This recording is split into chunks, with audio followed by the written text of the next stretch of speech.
할렐루야. 예, 반갑습니다. 참 잘 오셨습니다. 우리 양쪽으로 인사하시고요. 앞으로도 인사하시고요. 앞뒤로 인사합시다. 참 잘 오셨습니다.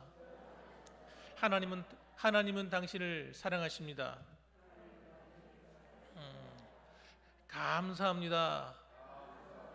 축복합니다. 예, 할렐루야. 예, 오늘도 하나님의 은혜와 축복이 여러분의 가정과 범사에 흘러 넘치기를 다시 한번 주님의 이름으로 축복합니다. 예, 네, 저는 오늘 본문의 말씀을 가지고요, 종려주일과 그리스도라는 제목으로 함께 은혜를 나누려고 합니다. 예, 오늘이 무슨 날이라고요? 예, 종려주일. 예, 종려주일입니다. 이 종려주일이라고 하는 것은 예수님께서 이제 공생애를 마무리하시는 그 과정 속에서 이제 마지막 이제 여정의 길을 올라서셨는데, 그것이 바로 예루살렘 성으로 들어가시는 일주일간의 사역입니다. 그 일주일간의 그 사역을 들어가는 출발이 바로 예루살렘 성문을 들어가는 것인데, 그때 어떤 일이 있었냐면 예수님께서 성경에 예언된 대로 어린 나귀를 타시고 성에 들어가십니다. 그때 사람들이 자신의 옷을 벗어서 그 나귀가 걸어가는 앞길에 깔고, 또 나뭇가지를, 이 종려나무지를 가지고 와서 흔들며 또 깔아서 그 위를 지나가게 합니다. 그래서 다윗의 자손 메시아를 외칩니다. 여러분, 그렇게 들어가셔서 출발하시는 그 고난의 과정이 시작되는 그 첫째 날이 종려주일입니다. 종려주일이라고 하는 것은 종려나무 가지를 흔들었다고 해서 종려주일이에요. 오늘 그래서 여러분, 이 종려나무와 예수 그리스도, 종려주일과 예수 그리스도 어떤 관계가 있는지에 대해서 여러분에게 말씀을 전하겠습니다. 사실 요한복음은 정말 아무리 생각해도 굉장히 깊이가 있는 영적인 책인 것 같아요. 다른 책에는 다루지 않는 영적인 내용을 다루고 있기 때문에 그렇습니다. 특히 다른 성경 복음서에는 종려나무란 말이 나오지 않습니다. 나오지 않고 그냥 나뭇가지라고 나와 있어요. 마태복음 21장 8절에 보면 무리의 대다수는 그들의 겉옷을 길에 펴고 다른 이들은 나뭇가지를 베어 길에 펴고 이렇게 나와요. 또 마가복음 11장 8절 말씀에도 보면 많은 사람들은 자기들의 겉옷을, 또 다른 이들은 들에서 뺀 나뭇가지를 길에 펴며 이렇게 나옵니다. 종려나무라는 말이 나오질 않아요. 그래서 사실 여러분 그곳에 가보면 아시겠습니다만은 거기는 우리나라처럼 이런 다양한 나무가 있지는 않습니다. 더운 지방이고 그 더운 지방에 잘 견딜 수 있는 그런 나무들이 주로 많아요. 그 중에 여러분 잘 알려지고 아시는 나무들이 뭐 포도나무 이런 거죠. 포도나무는 이 일교차가 심한 곳에서 아주 달고 맛있는 포도가 나와요. 또 여러분 아시는 건 여러분이 잘 아시는 감람나무, 올리브나무죠. 그 올리브나무가 있죠. 그런데 그 외에 또 나무가 하나 더 있어요. 그것이 뭐냐면 바로 종려나무입니다. 이 종려나무, 왜 사도 요한은 이 종려나무라고 지적을 해서 드러내었을까 하는데 초점이 있어요. 여기는 여러분 종려나무에 여러 가지 의미가 있는데 한 4가지 정도의 의미가 담겨 있습니다. 첫째는 이 종려나무는 열매가 굉장히 많이 맺힙니다. 그리고 달고 맛있어요. 그래서 이건 일종의 이 더운 지방에서 이스라엘 백성들이 힘들고 어려울 때 가난한 사람이 가서 따먹을 수 있는 그런 열매였습니다. 양식의 의미를 가지고 있어요. 무척 달고 맛있습니다. 또 그 다음에는 이 종려나무는 특이하게도 우산처럼 이렇게 쫙 퍼져요. 퍼져서 사람들에게 그늘을 제공합니다. 그래서 종려나무 가지는 우리 그늘을 주어서 사람들로 하여금 섭씨 45도로 오르내리는 그 더운 지방에서도 그늘을 유일하게 얻을 수 있는 바로 나무가 종려나무이기 때문에 사람들이 그 주위에 앉아서 쉴 수도 있고, 또 이 종려나무는 아무데나 있는 것이 아니고 밑에 지하수가 흐르는 곳, 물이 있는 곳에 주로 많이 모여서 자랍니다. 그러니까 이스라엘 백성들이 광야 40년 동안 헤맬 때 그들이 오아시스를 찾게 되는데, 그 엘림에 있는 그 물 여러분 기억나시죠? 그런 물가 오아시스 같은 데는 뭐가 있냐면 이런 종려나무가 많이 있어요. 그래서 여러분 종려나무는 유일하게 그늘과 또 물이 있는 곳을 상징해 주기도 합니다. 그런 광야 생활에 큰 위로가 될 수 있었겠죠. 또 세 번째로는 다산과 풍요의 상징이에요. 왜 다산과 풍요의 상징이냐면 열매를 맺으면 뭐 한두 개 이렇게 맺히는 것이 아니라 이런 바나나 아시죠? 바나나도 맺히면 여러 가지 맺히지만 바나나보다도 엄청나게 더 많이 열립니다. 크기는 좀 작지만 크기는 한 엄지손가락만 한데요. 이만한데 한 맺혔다 그러면 한 나무 가지에서 어마어마하게 맺히는 거예요. 숫자를 헤아릴 수가 없어요. 그렇게 많이 맺힙니다. 그래서 고대 사회 속에서는 가정에서 자녀들이 많은 것이 재산이고 부여의 상징이고 축복의 상징이거든요. 그래서 아이를 많이 낳는 것을 부러워했습니다. 그러니까 여자들이 아이를 잘 낳는 여자는 정말 그 가정에 복덩어리가 들어온 거예요. 그래서 이름도 뭐라고 짓냐 그러면 이 종려나무를 히브리어로 뭐라고 하는 타마르 이렇게 하면 타마르 따라합시다. 타마르. 뭐라고요? 타마르. 잘하시네요. 아주 발음을. 이게 타마르라는 말에서 다말이라는 말이 나왔어요. 다말이라는 이름을 가진 이름이 많았습니다. 여자들 가운데. 왜? 이 종려나무처럼 너도 많은 아이를 생산해서 아름다운 가정의 축복의 주인공이 되라는 거죠. 또 마지막으로는 승리라는 의미가 들어 있습니다. 승리. 여러분 이 의미는 사실 바벨론 포로 시기 때 만들어진 의미입니다. 이 종려나무는 특이한 점이 있는데 죽은 나무에서 다시 새손이 돋는 그런 나무라고 합니다. 그래서 새손이 돋아가지고 열매를 맺어 아름다운 열매를 주기 때문에 사람들 마음속에는 어떤 마음을 가졌냐면 죽음을 이기고 다시 사는 나무 그런 생각을 갖고 있었어요. 그래서 우리나라가 비록 나라는 잃어버리고 포로 생활을 하고 있지만 저 타마르라고 하는 저 종려나무처럼 다시 새순이 돋아서 다시 우리가 번성하게 될 거야. 이런 자기 민족에 대한 희망을 갖게 되었던 의미를 주는 나무가 바로 종려나무였습니다.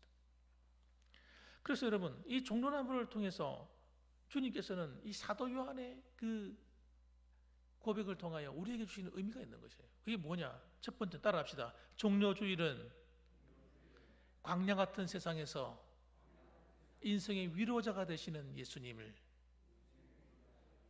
소개한다. 그래서 예수님은 여러분 이 종려나무 가지처럼 정말 우리에게 쉼을 주고 안정감을 갖다 주고 우리에게 영원한 생명을 갖다 주는 새로운 아버지 희망을 주는 여러분 위로자인 것입니다. 예수님은. 그래서 여러분 이 세상은 여러분 아담과 하와 이후로부터 죄로 말미암아 타락하고 부패해서 이 세상은 여러분 저절로 잘 되는 세상이 결코 아닙니다. 여러분 가만 놔두면요 부패하고 악해지고 그리고 멸망을 향해서 가는 세상인 거예요. 가만 놔둬서 잘 되는 사람은 하나도 없어요. 사람도 여러분 관리하고 잘 교육하지 않으면 사람도 여러분 엉망진창이 됩니다. 사람이 악해져요. 저절로 잘 되는 이 세상에 어디 있습니까? 하나도 없습니다. 그래서 이 세상은 여러분 마치 광야 같은 세상이에요. 기근과 질병이 끊어지지 않고 여러분 여러 가지 목마른 인생들 정말 살아가는 날 동안에 이 세상은 마치 광야처럼 늘 뭐가 부족하고 힘들고 어려움이 기다리고 있는 그런 세상이 바로 이 세상인 것입니다. 그래서 이런 세상 가운데 살아가는 사람들의 마음이 평안이 있겠습니까, 여러분? 우리가 생각할 때는 부자들은 편안하겠지, 마음이 평안이 넘쳐흐르겠지. 가만 놔두세요, 그냥. 놔두세요. 사고 칠 게 하나도 없습니다. 하나님께서 여러분 우리 정말 이 험악한 세상에서 살아가는 우리 인생들에게 마치 이 종려나무처럼 그늘이 되어 주시고 우리에게 소망을 주시는 위로가 되신 하나님이신 겁니다. 그래서 누구든지 예수님을 찾아 나오면 여러분 소망을 갖게 돼요. 새로운 희망을 갖게 됩니다. 여러분 믿으시기 바랍니다. 정말 세상에 지치고 목말라 있는 사람들에게 평안을 주고 위로가 되시는 주님. 여러분 그 주님이 우리 주님이신 것입니다. 그래서 마치 이 수가성 여인처럼 말이죠. 5명의 남자를 갈아치워봐도 마음의 평안이 없고, 그래서 수치 가운데 정말 부끄러워서 세상 사람 만날 자신도 없고 그냥 집안에 틀어박혀서 혼자 살아가는 이 여인. 그래서 아무도, 여러분, 사람이 없는 곳에서 가서 자기가 물을 길어와야 되니까 사람들이 다 자는 시간에, 낮잠 자는 시간에 몰래 나와가지고 물을 길러 오는 여인. 여러분, 정말 이제 이 생에 아무런 소망이 없는 여인 아닙니까? 그런데 그런 여인에게 주님이 찾아오셔서 그 여인을 콜링합니다. 콜링. 만나서 불러주시는 거예요. 그 여인이 얼마나 기뻤는지요. 주님 만나고 난 다음에 그 마음에 매여있던 자유함을 얻었어요. 아, 네 문제가 남자의 문제가 아니구나. 그것 때문에 내가 이렇게 외롭고 힘들었던 것이 아니구나. 내가 주님을 만나지 못해서, 하나님을 만나지 못해서 내 인생이 외롭고 힘들고 고달팠던 것이구나. 그걸 알게 된 거예요, 여러분. 그래서 여러분, 사람이 돈이 많다고 절대 행복하지 않습니다, 여러분. 우리가 볼 때는 돈이 많으니까 행복해 보이지만 그 안에 들어가서 한번 살아보세요. 행복한지.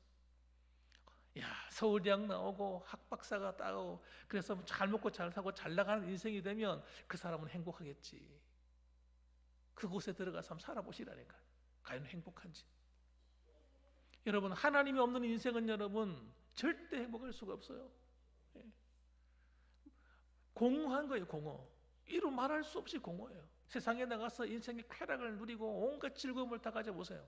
아름다운 여인을 만나고 아름다운 멋있는 남자를 만나고 해서 가정을 꾸려보세요. 그게 얼마 안 간다니까. 그게 몇 개월을 못 가요. 몇 개월을. 돌아서면 허무한 거예요.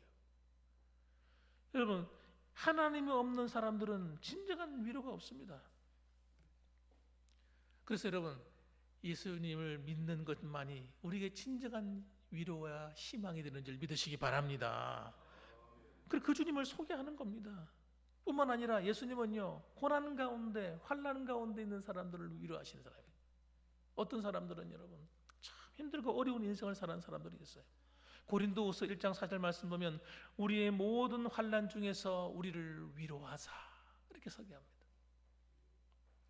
하나님께 받는 위로로서 모든 환난 중에 있는 자들을 능히 위로하게 하시는 이시로다. 하나님이 나를 위로해 주셔서 내가 위로받아 살 뿐만 아니라 나도 하나님의 위로를 가지고 다른 사람을 위로하는 사람이 된다는 거예요. 이야. 그래서 여러분, 예수님 안에서는 여러분 우리가 불행해질 수가 없어요. 예수님 만났는데 불행하다, 그건 잘못 믿은 거예요. 뭔가 문제가 있는 거예요. 그래서 여러분, 이 시간에도 여러분의 인생의 삶의 풍파가 끊이지 않는 사람분들은 정말 주님을 바르게 만나셔야 돼요. 그 주님을 바르게 만나셔야 돼요. 교회 나와서 예배를 드리고 신앙생활을 하면서도 마음의 평안이 없는 사람, 이유가 있어요. 이유가 있어요. 여러분, 예수를 믿는데 왜 그럴까? 이유가 있다는 거예요. 이유가. 내가 주님과의 관계가 바르게 안 돼 있는 거예요. 여러분, 그 주님과의 관계를 바르게 하는 것이 우리의 능력입니다. 예수를 믿었습니다. 지금 정말 믿었으면 어떻게 해야 됩니까? 그 주님을 정말 온전히 믿고 그분의 말씀에 순종해서 사셔야 돼요. 여러분, 하나님의 은혜가 여러분 주님으로부터 막 쏟아지고 있어도 여러분, 우리 인생의 그릇을 뒤집어 엎어놓고 있으면 여러분, 그 하나님 주신 은혜를 받아 누릴 수가 없어요. 그릇을 엎어놓으면 안 되는 거예요. 그릇을 바르게 딱 해놔야지. 여러분의 마음의 문을 여시기 바랍니다. 하나님을 향하여 닫혀있는 문들을 여셔야 돼요. 말씀에 닫혀있는 문들을 여셔야 돼요. 불편했던 마음들을 여셔야 돼요. 그리고 내 안에 수치도 열어놓으셔야 돼요. 부끄러움도 열어놓으셔야 돼요. 여러분, 나의 약함도 하나님 앞에서는 다 열어놓으셔야 돼요. 닫아놓고 숨기면 안 됩니다. 숨겨놓으면 주님이 도와줄 수 없어요. 드러내십시오. 내 부족한 것도 드러내시고 약함도 드러내시고 곤란한 것도 드러내십시오. 그리고 주님께 말씀하세요. 주님 맡겨드립니다. 주님, 나의 위로가 되어주시고 내 소망이 되어주시고 나의 치료자가 되어주시고 내 가정의 주인이 되어주소서 하고 맡기시기 바랍니다.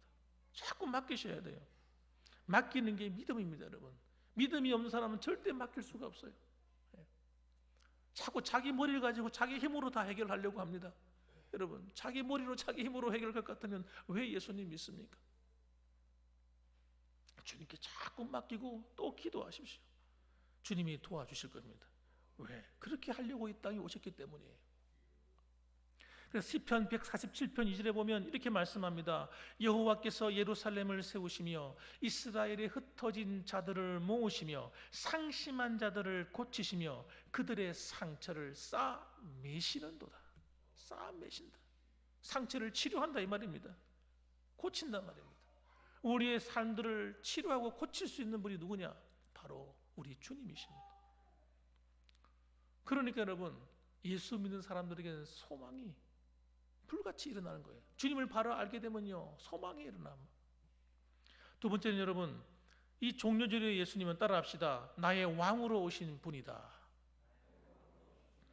13절 말씀 보십시오. 종려나무로 가지를 가지고 맞으러 나가 외치되 호산나 찬송하리로다. 주의 이름으로 오시는 이 곧 뭐라고요? 이스라엘의 왕이시여 하더라. 하나님이 백성들의 왕이라는 거예요. 누가요? 예수님. 사도 요한이 외치고 있는 핵심이에요. 핵심. 예수님이 우리의 왕이시다는 거예요. 그래서 우리의 모든 속박으로부터 자유케 하시고 우리의 모든 원수와 대적으로부터 자유케 하시고 우리를 해방시키러 오셨다는 거예요. 그래서 그 상징으로서 종려나무 가지를 주목하고 있는 겁니다. 종려나무가 다 죽은 것 같아 보여도, 죽은 것 같아 보여도 죽은 것이 아니라는 거예요. 예수님을 믿는 사람에게는 주님이 나의 왕 되셔서 그분이 나를 다시 살리시는 거예요. 다시 싹이 나고 다시 잎이 나서 다시 가지가 자라나고 성장해서 다시 아름다운 열매를 가져다주는 그런 나무가 된다는 것이에요. 그렇게 만드시는 분이 누구냐? 우리의 왕이신 예수 그리스도다. 그래서 그분이 우리에게 진정한 승리를 주실 것이다 라고 외치고 있는 것입니다. 예수님은 우리의 근본적인 문제를 고치시는 분입니다. 뭐라고요? 우리의 근원적인 문제. 근원적인 문제. 예수님 우리의 왕으로 이 땅에 오셨기 때문에 여러분, 우리 인생을 불행하게 만든 그 원인자가 있어요. 그 원인자. 그것이 무엇입니까? 여러분? 사탄이 사탄. 어둠의 흑암의 권세를 가지고 이 세상 사람들을 휘어잡고 있고 죄를 가지고 사람들을 집어삼키고 움직이고 컨트롤하고 있는 존재. 사탄. 다른 말로 마귀라고도 하는 자. 이 악한 것들이 악한 영들과 더러운 귀신들을 가지고 여러분 이 세상을 지배하고 있는 거예요. 그런데 하나님 나라의 왕이신 주님이 이 땅에 오심으로 하나님 나라가 이 땅에 임하기 시작한 거예요. 회개하라 천국에 가까웠느니라. 회개하라 하나님 나라가 가까웠느니라. 누구든지 자신의 죄를 회개하고 예수님을 믿는 사람마다 하나님의 나라가 임해버리는 거예요. 하나님 나라가 임하니까 그 속에 장악하고 있던 어둠의 왕국, 사탄의 왕국이 흔들흔들하는 쫓겨가 버리는 거예요. 예. 주님이 내 안에 들어오시는 순간 내 마음을 사로잡고 있던 이 악한 영들이 쫓겨가 버려요. 우리 집안을 어렵게 하고 문제를 일으키던 이 원인자가 되는 이 사탄 마귀의 세력이 예수를 영접해서 주님이 나의 왕이 되어주시는 순간 우리 가정에서 어둠이 쫓겨가는 줄 믿으시기 바랍니다. 쫓겨가 버려요. 불행이 쫓겨갑니다. 여러분, 사랑하는 성도 여러분, 그래서 여러분 온 인류가 예수님을 맞이하는 순간 흑암의 어둠 가운데 있다가 나는 세상의 빛이라고 하셨던 주님처럼 주님이 그 빛 가운데 다 우리가 들어가기 때문에 여러분 우리가 가는 곳마다 이 빛이 가니까 어둠의 세력이 견딜 수 있겠습니까 여러분? 두려워 떠는 거죠. 두려워 떠는 거예요. 이게 현실입니다. 현실. 실제 상황. 그러므로 여러분 예수님은 우리 안에 오셔서 죄와 사망의 권세를 깨트려 버리고 진정한 승리를 주셔서 여러분 영원한 생명을 선물로 주시는 것입니다. 그리고 살아가는 날 동안에도 어둠이 우리를 지배하지 못하도록 하나님이 천군 천사를 보내셔서 하나님의 백성이니까 하나님의 군대를 동원해서 지키고 보호하시는 거예요. 우리가 살아가는 이 세상엔 여러분 진정한 만족이 없어요. 우리가 열심히 살아가지만 언제나 환난 풍파가 끊이지 않는 세상이 이 세상입니다. 그러나 우리가 두려워하지 말아야 될 이유가 뭡니까? 바로 예수 그리스도가 나의 왕이 되셔서 지금도 나를 지키시고 보호한다는 사실입니다. 하나님이 왕이시니까 그의 백성들을 그분이 안 지켜주시면 누가 지켜주겠습니까? 그래서 여러분, 예수님이 이 땅에 오신 목적을 요한 1서 3장 8절에 뭐라고 말씀하냐면 마귀의 일을 멸하러 오셨다, 이렇게 소개하고 있어요. 따라합시다. 마귀의 일을 멸하러 오신 예수님, 우리의 왕이 우리의 근원적인 문제, 아니 영적인 문제를 해결해 주시는 겁니다. 제가 읽었던 이야기에 이런 이야기가 있습니다. 처음 예수를 믿었던 분이에요. 이분은 교회를 안 다녔습니다. 예수를 안 믿는 가정에서 살았어요. 그러니까 우상도 많이 섬기고 제사도 많이 지내고 막 그렇게 했겠죠. 그리고 자기 마음대로 살았겠죠. 뭐 방탕하게 살고. 그런데 이분이 하루는 자기 외가댁에 이상한 일이 일어나기 시작한 걸 보았습니다. 그것이 무엇이냐면 그런 일들이 쉬지 않고 계속 일어나고 있는 거예요. 아마 제가 볼 때는 그걸 보통 사람들은 못 느끼고 지나갈 수 있어요. 살다 보면 그럴 수도 있겠지. 그런데 하나님이 그를 사랑하시니까 그를 구원하시기 위해서 제가 볼 때는 그런 것들을 유심히 듣기 보고 하신 것 같아요. 큰 외삼촌이 있었는데 큰 외삼촌의 그 집에 큰 아들이 있는데 갑자기 큰 아들이 부도가 나가지고 갑자기 큰 아들 집이 망해버렸어요. 또 둘째가 있는데 둘째는 교통사고가 났습니다. 교통사고가 나가지고 장애자가 되었어요. 반신불구가 되었어요.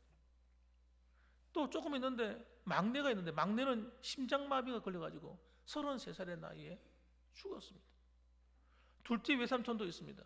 둘째 외삼촌 집에는 아들이 있는데 이 아들이 갑자기 교통사고가 돼가지고 또 사망하고 마는 거예요. 이상한 일이 끝내지 않아. 셋째 외삼촌도 있었습니다. 이 셋째 외삼촌은 간이 별로 안 좋은, 간이 점점 나빠져가지고 여러분 죽고 말았어요.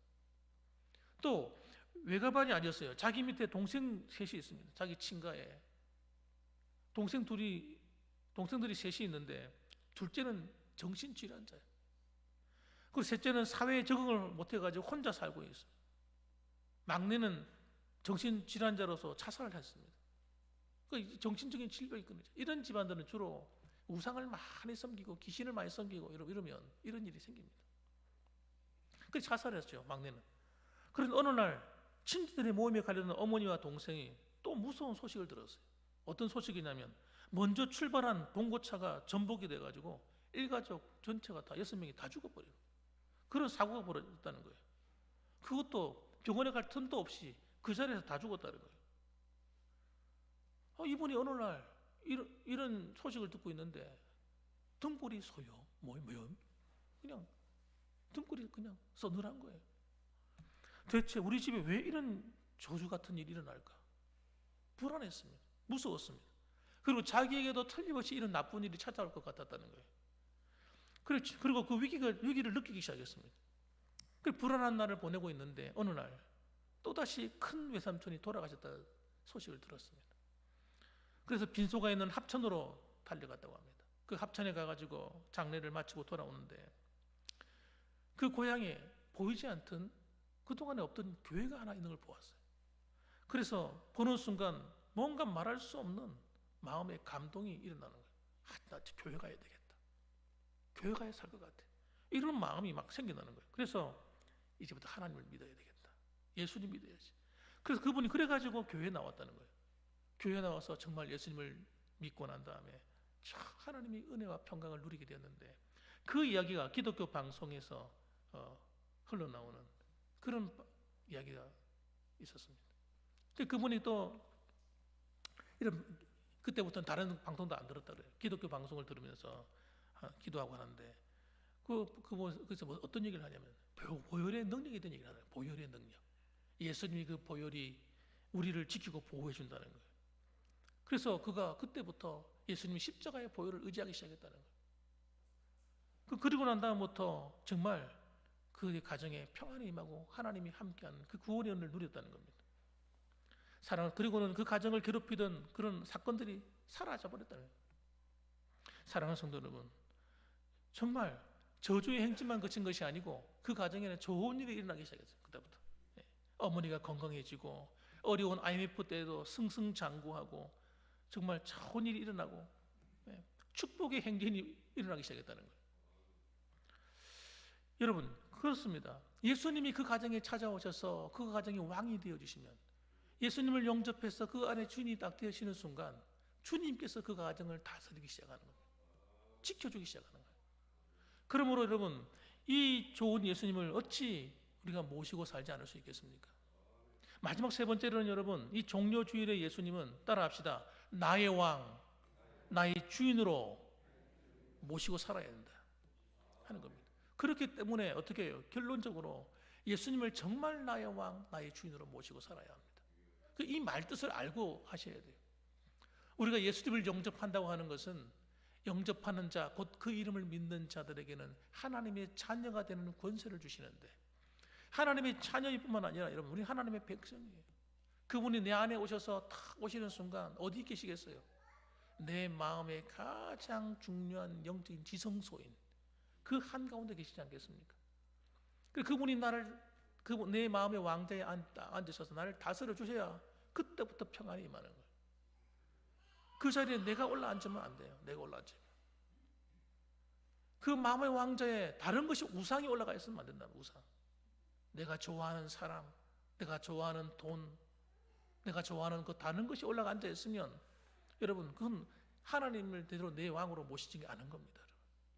정말 하나님을 내 안에 주인으로 모셨다는 것은 여러분 주님이 내 왕이 되어 주시는 거예요. 그 왕이 된다는 말의 의미가 뭡니까? 왕의 말에 내가 복종하며 산다는 거예요. 순종하며 산다는 겁니다. 그렇지 않습니까? 왕이 명령하는데, 말씀하는데 나는 그렇게 살고 싶지 않아요. 난 내 마음대로 살래요. 이거는 여러분 예수님을 믿는 게 아니거든요. 왕으로 모신 게 아닙니다. 주인으로 모신 게 아니에요. 그리고 교회를 다녀도 여러분 우리가 예수님을 정말 내 영접하고 내 주인으로 모셨는가, 이게 굉장히 중요한 거예요. 그래서 그 성경 말씀 로마서 같은 데 보면요, 우리는 예수를 믿는 때 어떤 일이 벌어졌느냐, 나는 죽었다는 거예요. 십자가에서 주님과 함께 내가 죽고 나는 새롭게 살아가는 겁니다. 이것이 거듭난 성도의 삶입니다. 내가 죽었다 할 때 뭐가 죽은 겁니까? 내 옛사람이 죽은 거예요. 내 옛사람, 하나님을 대항하고 살던 나, 하나님 말씀을 거역하고 살던 나, 여러분 그런 내가 죽은 거예요. 죽고 다시 새롭게 살았습니다. 그래서 골로새서 말씀 보면 새 사람을 입어라 이렇게 말하는데, 그 새 사람이 누굽니까? 거듭난 내가 도대체 누굽니까? 아담이 타락하기 이전의 나예요. 하나님 말씀에 순종해서 하나님과 늘 동행하던 나, 그 새 사람을 입는 것이 예수 믿는 삶인 것입니다. 그래서 우리는 여러분 요한계시록 3장 20절 말씀에 이 말씀을 꼭 기억해야 됩니다. 볼지어다 내가 문 밖에 서서 두드리노니 누구든지 내 음성을 듣고 문을 열면 내가 그에게로 들어가 그로 더불어 먹고 그는 나로 더불어 먹으리라. 예수 믿는다고 하는 것은 여러분 나 홀로 살아가는 게 아닙니다. 예수님과 함께 살아가는, 함께. 그 함께 살아갈 때 여러분 마음이 다르면 어떻게 됩니까? 마음이 다르면 동행이 안 되는 거예요. 생각이 다르고 뜻이 다르면요 동행할 수가 없어요. 내 생각대로 하나님 생각대로 다 다르면 다른 길로 가는 겁니다. 그건 예수 믿는 거 아닙니다. 정말 내가 예수님 믿어서 그분과 함께 동행하고 그분을 내 안에 모셨다면 우리는 하나님 마음에 내 마음을 드려야 되는 것입니다. 그래서 주님이 생각하는 대로 주님이 이끌어가는 방향을 따라 살아야 내가 편안해져요. 그리고 하나님의 은혜가 축복의 문이 다 열려요. 여러분 성경에 나오는 모든 축복이요 하나님 말씀을 듣고 순종하는 자에게 주어집니다. 그래서 하나님 말씀을 청종하는 자가 여러분 복이 있다고 합니다. 오늘도 여러분 그게 신앙생활이에요. 다른 게 아니라 예수 믿으면서도 하나님 말씀대로 살지 않기 위해서 몸부림치는 사람이 있어요. 고생하십니다. 고생하세요. 예수 안 믿는 것과 똑같습니다. 그렇게 하면 예수 믿는 우리는 그렇게 살아가는 것이 아니라 따라합시다. 하나님 말씀이라고 하면 순종하며 살겠습니다. 그렇게 주님과 내 마음이 하나가 딱 될 때에 어떤 일이 벌어지느냐, 그때부터 하나님이 나를 이끄시기 시작하세요. 막 가르쳐 주세요. 성령께서 막 가르쳐 주세요. 너 이 길로 가야 돼. 이 길로 가야 돼. 이 길이 좋은 길이야. 이 길로 가야 돼. 너 이건 이렇게 해결해야 돼. 이 문제는 이렇게 해결해야 돼. 주님이 다 가르쳐 주는 거예요. 여러분 이렇게 살아야 실수가 없어요. 손해가 없어요. 정말 그렇습니다. 하나님 말씀을 따라 살아야 여러분 우리가 안전해요. 안전. 하나님 말씀이 우리 울타리가 돼요. 울타리. 여러분 믿으시기 바랍니다. 하나님 말씀의 울타리를 벗어나는 순간 이들이 곰 사자들이 삼키려고 기다리고 있단 말이에요. 아무리 사기꾼 같은 인간이 나를 와서 속이려고 해도요, 하나님이 나를 다 가르쳐 주셔. 야, 이거 사기꾼이야. 이거 아니야. 한 번 더 생각해봐. 하나님이 다 가르쳐 준다니까. 그래서 여러분 아무리 좋은 일도 내 마음대로 결정하지 말고 따라합시다. 하나님께 물어서 응답을 받아서 결정을 하자. 그래서 이게 주님과 동행하고 사는 거예요. 주님을 내 안에 왕으로 모신 삶이에요. 그래서 여러분 마음에 확신이 와야 돼요. 어떤 일을 결정할 때는 뭔가 찝찝해, 뭔가 이거 확실하지 않아. 이럴 때는 여러분 그 길을 가면 안 돼요. 왜냐하면 내 안에 계신 하나님께서 내 마음에 평강을 안 주시잖아요. 결정을 못 내리도록 하시는 거예요. 그런데 그래도 저 사람 믿을만 하니까 해보자. 하나님을 믿어야지 사람을 믿고 결정하면 안 된단 말이에요. 오늘 그렇게 해서 실수하는 사람들이 너무너무 많아. 예수를 믿으면서도요 손해보는 사람이 너무 많아. 하나님 앞에 기도하면요 기도해도 응답이 없을 때가 있어요. 그러면 하면 안 되는 거예요. 그 일은. 그런데 고집을 부리고 합니다. 바쁘니까 빨리 해야 된다는 거예요. 빨리 한다고 하다가 손해보는 거예요. 문제가 일어나는 거예요. 우리는 여러분 정에 따라 모든 결정을 내리면 안 됩니다. 사업을 하는 사람이 정에 따라 결정 내리면 큰일 나요. 사업 망합니다. 여러분 우리가 하나님을 사랑하고 이웃을 사랑하지만 그러나 그 사랑조차도 여러분 하나님이 감동을 줘야 결정을 내리는 거예요. 만일에 이런 어떤 목사님이 그러시더라고요. 그 목사님이 하신 얘기가 저희 하나님 기도하는 가운데 하나님이 은혜를 주셔가지고 그 은혜를 받으니까 모든 사람이 사랑스러운 거라. 목회를 하는데 사람이 어렵다고 자꾸 찾아오더라는 거예요. 찾아오는 거 다 주는 거예요. 가다가 옷도 벗어주고 신발도 벗어주고 심지어 돈 있는 거 다 끌고 주고. 그러니까 못 살겠다라는 거예요. 도대체.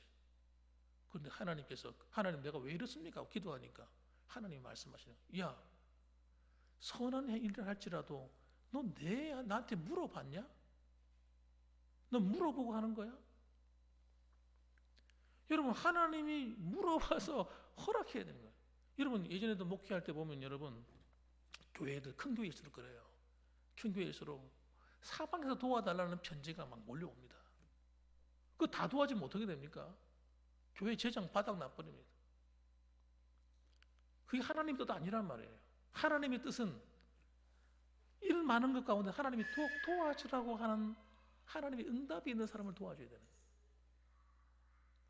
사랑하는 성도 여러분, 선한 일이든 어떤 세상의 일이든 가정의 일이든 무슨 일이든 간에 주님으로부터 응답이 와야 되는데 그 응답의 첫 번째 조건이 뭐냐면 마음의 평안입니다. 내 안에 성령님이 계시기 때문에 성령님이 야 오케이 기도하고 있는데 평안이 없어. 아닌 거예요. 평안이 와야 돼. 어떤 사업을 해야 되는데 기도합니다. 평안이 와야 돼. 여러분 응답이 와야 돼. 말씀으로 응답을 주시든지 응답이 와야 돼. 사랑하는 성도 여러분, 정말 여러분의 중심에 예수님을 주인으로 모셨습니까? 여러분 그렇게 한번 살아보시기 바랍니다. 그러면 여러분 여러분의 가정에 하나님의 평강이 하나님의 인도하심이 그런 사람이 그렇게 사업을 하면요 사업이 잘 될 수밖에 없어요. 농사일도 하나님이 지혜를 주시고 하나님 함께 해줍니다. 여러분 모든 일에 하나님이 주인 되어 주시는 것입니다. 그러므로 여러분 오늘도 그와 같이 예수님을 나의 왕 나의 주인으로 모시고 이스라엘 백성들만 호산나 호산나 다윗의 자손이여 우리의 왕이여 이렇게 한 것이 아니라 여러분 우리도 주님을 진정한 나의 왕으로 모셔드리는 그런 복 있는 종료주일이 되시기를 주님의 이름으로 축원합니다. 아멘. 기도하겠습니다.